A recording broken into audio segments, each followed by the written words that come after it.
So I will talk about Jean-Marie and his critique of anti-Zionism. Louder. Louder? Is it actually? Does it work? Okay. I will talk about Jean-Marie and his critique of anti-Zionism.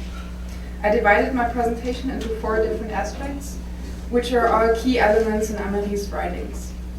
But before I start to get deeper into his work, I give you a short biographical context, because Amarie's own life and his personal experiences in a tragic way later on made him the perceptive and extraordinarily sensitive critic of the German post-war society and anti-Semitism. Jean-Marie was born in 1912 as Hans Meyer in Vienna. His father had fallen for the Habsburg Empire in the First World War, and Amarie was raised by his mother in a sheltered bourgeois environment. Religion never played a vital role. Although his father was very proud of his old Vorarlberg Jewish descent, his son grew up non-religious, or if anything, then it was Christian. Until the Nuremberg laws in 1935, Amarie was never fully aware of being a Jew. After an unsteady but happy child and young adulthood and first steps as a writer and publisher, he soon had to experience discrimination and persecution. In 1938, together with his wife, he fled to Brussels. 2 years later, Amarie was first imprisoned in an internment camp in southern France. After his successful escape back to Belgium, he joined a communist resistance group against the Germans. In 1943, he got captured again and was tortured by the SS in Brennbank for his political opposition. When it became apparent that he was not only an opponent, but a Jew, he was deported to Auschwitz, and later on to other concentration camps. In 1945, he was liberated by the British Army in Bergen-Belsen and quickly returned back to Belgium, where he tried to deal with and reflect on the persistence of being a Shoah victim, which he emphasized, the persistence. One consequence of that was changing his name from German Hans Meyer to the French Jean-Marie. He never returned to live in Germany or Austria, but nonetheless became a sensitive critic of the German post-war society and publicly voiced his concerns. When in the 1960s, anti-Zionism grew rapidly in the German public discourse, and especially within the left-wing students' movement, he, Amarie, actively participated in the debate by publishing several essays stressing the crucial interrelations of anti-Zionism and anti-Semitism. He actually was the first to publicly criticize anti-Zionism and left anti-Semitism in Germany. As you can see, I chose 4 different aspects of these essays, which I want to explicate very briefly. And they are by far not covering all of his analysis and reflection. They are rather only fragments or an overview. So first, the importance of Israel for Jews in and outside the Jewish state. Although Amarie was not religious, as he said himself, had no connection to the Israeli culture or language, I quote, "The existence of the state of Israel is more important than the one of any other," end of quote. For Jean-Marie, Israel, the possibility for Jews wherever they live to find shelter from anti-Semitism is crucial after the experience of Auschwitz. He defines being a Jew not by religion or race, but by the common threat of anti-Semitism. So it's a negative definition. Who is persecuted as a Jew is defined by the anti-Semite. There is no choice to it for the object of projection. Furthermore, Amarie, referring to Jean-Paul Sartre, describes the inherent death threat of anti-Semitism. What the anti-Semite ultimately wants is the death of the Jew.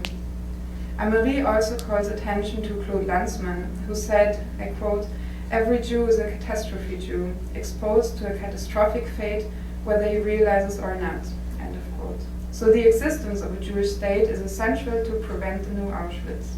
I quote Amarie again, "The Jew knows that as long as Israel exists, he cannot again, under silent agreement of bystanders, be put into the fire oven," end of quote. For him, the case for Israel is no voluntary commitment, but a matter of existence. The second aspect, the interrelation of anti-Semitism and anti-Zionism. Anti-Zionism contains anti-Semitism like a cloud contains a storm, he wrote in 1969 in an article for the German newspaper Die Zeit. Anti-Zionism, Amery argues, is the new honorable anti-Semitism that now turns against Israel as the object of the same old and dangerous resentments. His figure of speech already implies a linkage, and he explains the interrelation even further. The emotional infrastructure, the psychological mechanisms of the anti-Semites remain the same. In the 1960s, he finds himself in a similar position to National Socialist Europe. The call for the death of Jews, this time Zionists, is getting louder. Amery describes how a gasp of relief could be felt in Germany. Finally, the Germans could blame the Jews as oppressors. Finally, the Germans could feel morally superior. That is what Amery calls der ehrbare Antisemitismus, the honorable anti-Semitism. Anti-Zionism seems to have a moral foundation, yet it carries the old anti-Semitism within, and there is, as Amery concludes his essay, in fact really nothing honorable to it. This brings me to the third aspect, anti-Zionism of the left. Amery was utterly shocked to see that it was first and foremost the left that supported this new phase of anti-Semitism. He saw himself as part of the radical left from the very early beginnings of his political life, and now his closest allies were betraying their own principles. The loss of trust in the world as a Shoah victim this way gets reinforced 20 years later.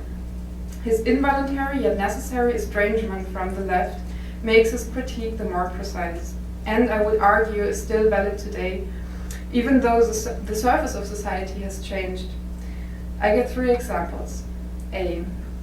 The vast majority of the left does not make the Shoah, the irrational extermination of Jews, a point of reference for their social theory.